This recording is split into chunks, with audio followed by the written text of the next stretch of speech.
दोस्तों, बाल विकास एवं शिक्षा शास्त्र के इस अगले अंक में हम आपके साथ लेकर आए हैं भाषा और उसका विकास। तो हम 2 अंक देख चुके हैं दोस्तों। इसके तीसरे अंक में हम आपके साथ हैं बालक बोलना किस प्रकार सीखते हैं। चालू करें दोस्तों। बालकों की भाषा एक कौशल है, अतः यह कौशल भी बालक अन्य कौशलों की तरह सीखते हैं, मतलब दूसरे ज्ञान की तरह वह भी भाषा को सीखते हैं। भाषा बोलने के लिए आवश्यक है कि बालक में कुछ ध्वनियों को बोलने की योग्यता आ जाए। आगे देखें मित्रों, इसमें हम अगला है हमारे सामने बाल विकास एवं शिक्षा शास्त्र में ध्वनियों में कुछ इस प्रकार का संयोजन हो कि इन संयोजित ध्वनियों को शब्द कहा जा सके। भाषा के इस प्रथम पहलू को भाषा का गत्यात्मक पक्ष कहा जाता है। भाषा का दूसरा पहलू भाषा का मानसिक पक्ष होता है। इस पहलू में बोले गए शब्दों का अर्थ जानने की योग्यता सम्मिलित होती है। यदि यह भाषा का पहलू बालक में विद्यमान है तो उसे केवल भाषा संबंधी उन कौशलों को सीखना रह जाता है। आगे देखें, जिनमें मांसपेशियों का समन्वय इस प्रकार किया जाता है कि शब्दों को बोला जा सके। मांसपेशियों के इस कौशल को सीखना एक कठिन कार्य है जिसके लिए अधिक समय और अभ्यास दोनों की आवश्यकता होती है। किसी भी बालक में यदि भाषा के उपरोक्त दोनों पहलू और भाषा संबंधी मांसपेशियां कौशल विद्यमान है तो वह बालक भाषा बोल सकता है। क्या कर सकता है दोस्तों? भाषा को बोल सकता है। यदि बालक को एक निर्जन स्थान पर रख दिया जाए जहां उसने कभी कोई भाषा नहीं सुनी हो तो परिपक्वता मिचुएशन के बाद भी बालक अनुकरण और अभ्यास के अभाव में भाषा विकास नहीं कर सकता। यह हम देख सकते हैं। मोगली को हमने जंगल पे रखा और भी जो जंगली जानवरों ने व्यक्ति को उठाकर लेके गया तो वह जानवरों की भाषा को सीखा, लेकिन जब उनको सिखाने की कोशिश की गई मनुष्यों की भाषा तो वह कुछ ही साल तक जिंदा रहे और मर गए। इसके विपरीत मानसिक रूप से विकृत बालक कितना भी अभ्यास कराया जाए वह उचित भाषा विकास करने में समर्थ नहीं हो सकते हैं। यह मनोवैज्ञानिकों के परीक्षण में बार बार आया है। अगला देखें दोस्तों, 12 से 18 वर्ष माह की अवधि में बालक का भाषा संस्थान है। 12 से 18 माह की अवधि मतलब इतनी उम्र के यदि बालक होते हैं तो बालक का भाषा संस्थान और मस्तिष्क साहचर का क्षेत्र परिपक्व होने लगता है, मिच्योर होने लगता है और उचित अवसर पर अभ्यास तथा अनुकरण प्राप्त कर बालक भाषा विकास में प्रवीणता प्राप्त कर लेता है। इस प्रकार बालक बोलना सीख जाता है। अगला देखें दोस्तों, वाणी का दोष क्यों उत्पन्न होता है? भाषा का दोष क्यों उत्पन्न, वाणी आने उसकी बोलने में जो दोष उत्पन्न होता है वो क्यों उत्पन्न होता है बालकों में? प्रथम 4 वर्ष में बालक को वाणी के नियंत्रण में कठिनाई होना स्वाभाविक होता है। इस अवस्था में वाणी भी स्वाभाविक होती है। अपने सीमित बौद्धिक विकास के कारण बालक अपने शब्दों तथा अर्थों में संबंध स्थापित नहीं कर पाता है। इसके साथ ही वह वाक्यों की रचना में भी गलतियां करता है, मतलब बोलने में भी गलतियां करता है कि वह क्या बोल रहा है और क्या बोलना चाहिए था। जब बालक भाषा का लगभग सही उपयोग करना सीख जाता है परंतु वह अपनी आयु के औसत बालकों की तुलना में पिछड़ा हुआ रहता है तो उसमें भावात्मक भाषा दोष माना जाता है। मतलब वह अपने उम्र के बालकों से कम बोल पाता है, कम चीजें सोच पाता है और भाषात्मक रूप से चीजों को बोलने में सक्षम नहीं हो पाता है तो उसको हम उसका भावात्मक भाषा दोष कहते हैं।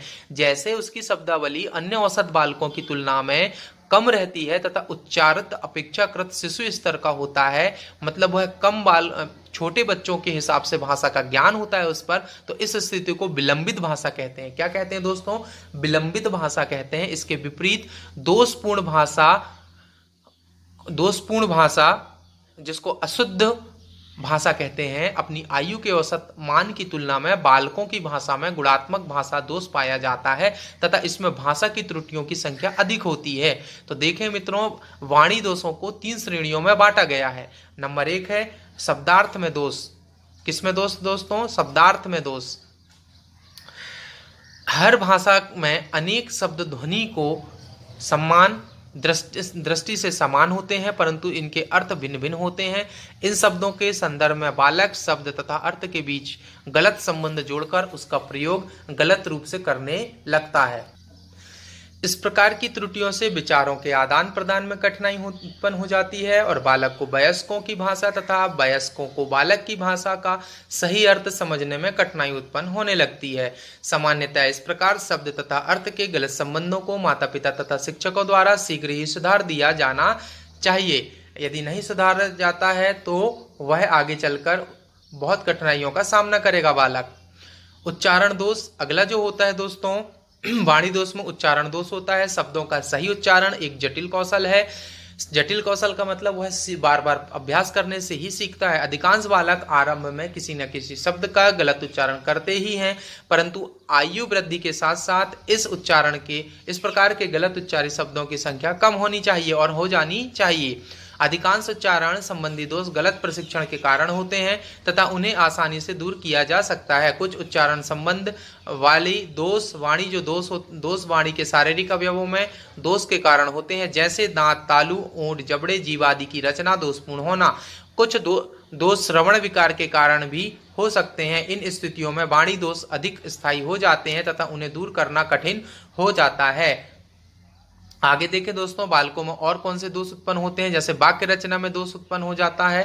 कैसे? बालक वाक्य रचना में अनेक व्याकरण की गलतियां करते हैं। ये गलतियां मुख्यतः सर्वनाम तथा क्रिया के कारक काल भेद के संबंध में होती है। 2 वर्ष की आयु में बहुत कम बालक सर्वनाम का सही उपयोग कर पाते हैं। 3 वर्ष के भी लगभग 75% बालक सर्वनाम के उपयोग में गलतियां करते हैं। 3 वर्ष के बाद बालक व्याकरण का सही उपयोग करने का प्रयत्न करते हैं और इस संबंध में माता पिता की भाषा का भी प्रभाव बालक की भाषा पर पड़ता है। आगे देखें दोस्तों, वाणी के विकार। वाणी के कौन कौन से विकार होते हैं। अभी वाणी के हमने दोष देखे हैं और दोष के बाद अब विकार आते हैं। 3 से 4 वर्ष तक के अधिकांश बालक उच्चारण संबंधी अनेक गलतियां करते हैं। कुछ माता पिता बच्चों से उन्हीं की तरह दोषपूर्ण भाषा में बात करते हैं। जैसे बालक करते हैं उन्हीं के साथ गलत वाली भाषा से भी उन्हीं के साथ बात करने लगते हैं, गलत है। इस अवस्था में बालकों के उच्चारण दोष को सुधारना कठिन हो जाता है।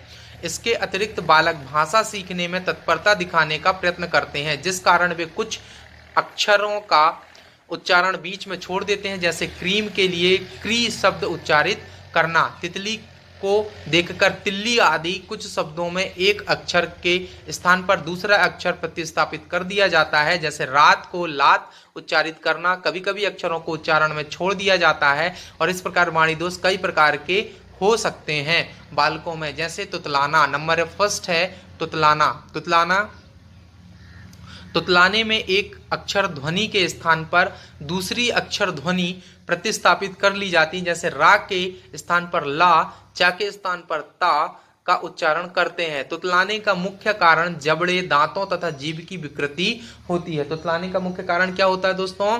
जबड़े और दांतों और जीभ की विकृति मतलब उनका सही रूप से विकास नहीं होना। फुसफुसाना अगला जो होता है दोस्तों, यह कारण होता है वाणी विकार में। फुसफुसाना यह अस्पष्ट उच्चारण है। यह भी होंठ तथा तालु की अक्रियशीलता के कारण होता है। वह मुंह से चिपकी हुई आवाज आती है। कभी कभी स्वर यंत्र में जीभ की मांसपेशियों का विकार ना होने के कारण भी ऐसा होता है। पूर्वशालेय अवस्था में यह दोष अधिक पाया जाता है। इसमें बालक अस्पष्ट शब्द का उच्चारण करता है। अगला है दोस्तों हकलाना। ये एक ही शब्द पर अटक कर उसे बार बार दोहराना हकलाना कहलाता है। वाणी से संबंधित मांसपेशियों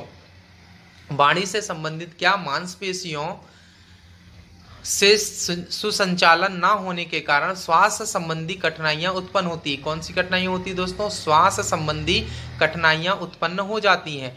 फलस्वरूप हकलाने वाली वाणी विकार उत्पन्न होती है। लड़खड़ाना, इस विकार में तीव्र गति से अस्पष्ट बोलना सम्मिलित है। जिन बालकों में क्रियात्मक नियंत्रण तथा वाणी विकास विलंबित होता है, मतलब लेट से होता है, देरी से होता है, उन बालकों में यह विकार पाया जाता है, जिसको हम कहते हैं लड़खड़ाना। आगे आता है दोस्तों हमारे साथ भाषा विकास की विभिन्न अवस्थाएं। भाषा विकास की विभिन्न अवस्थाएं देखें तो भाषा विकास की अवस्थाएं निम्न हैं। बालकों में भाषा विकास भी अनेक अवस्थाएं हैं, जिनमें कुछ अवस्थाएं भाषा के विकास से पूर्व संप्रेषण pre speech forms of communication से संबंधित है तथा कुछ अवस्थाएं वास्तविक वाणी विकास स्पीच डेवलपमेंट से संबंधित है। इनका संक्षिप्त विवरण इस प्रकार दिया हुआ है। नंबर 1 है वास्तविक भाषा के पूर्व की अभिव्यक्तियां। वास्तविक भाषा की पूर्व की अभिव्यक्तियां।